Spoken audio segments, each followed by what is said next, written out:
Nuclear fission is the splitting of atoms. It comes from the word fissure, which is a crack that separates things. So let's take a crack at this nuclear fission problem. Go ahead and pause the video, read the problem carefully, and see if you can figure out how many neutrons will be produced in this reaction. So go ahead, give it a try.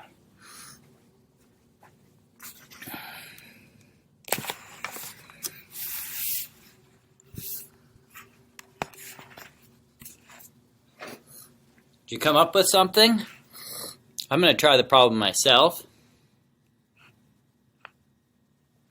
So the first thing I'm thinking about is what kind of reaction this is. It's a nuclear fission reaction. So the uranium nucleus here is splitting apart. That's a pretty common reaction in a nuclear reactor. The uranium nuclei break apart and release neutrons. Those neutrons go on to stimulate other nuclear fission events, creating a chain reaction that can hopefully be controlled. In this reaction, we're asked to figure out how many neutrons are produced. And in all nuclear reactions, you can figure them out just by keeping track of the neutrons and the protons. Now, if this were a beta decay, this is a symbol for beta decay, then we would have the possibility of a neutron decaying into a proton plus an electron and a neutrino. But it's not, so we don't have to worry about that, and that's great, because the number of neutrons and protons that we start off with will be, therefore, equal to the number of neutrons and protons we end up with. So all you have to do in nuclear reactions is keep track of the neutrons and the protons. Then you're done. It's just a matter of subtraction. So over here, we start with one neutron coming in and hitting a uranium nucleus. So let's write this as, draw a little picture, one neutron there. And now let's depict this uranium nucleus. Inside it, there's 92 protons. And how many neutrons are in there? Well, the total atomic mass is 235, and that's the sum of the neutrons plus protons. So let's subtract off the protons. 5 minus 2 gives me 3.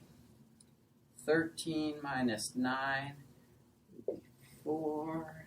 That'd be 1. That'd be 4. So I get 143 neutrons and 92 protons in here. This is going to collide with that and then produce something new. But the number of neutrons and protons will be the same.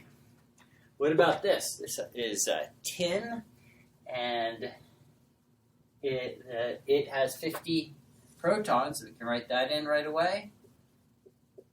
By the way, if that number didn't appear there, I could go to a periodic table and look it up, find the number of protons right there in the upper left corner.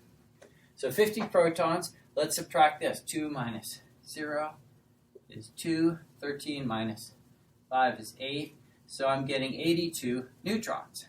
What about this element? Molybdenum, 42 protons. And how many neutrons? Well, let's see. 1 is going to end in 9.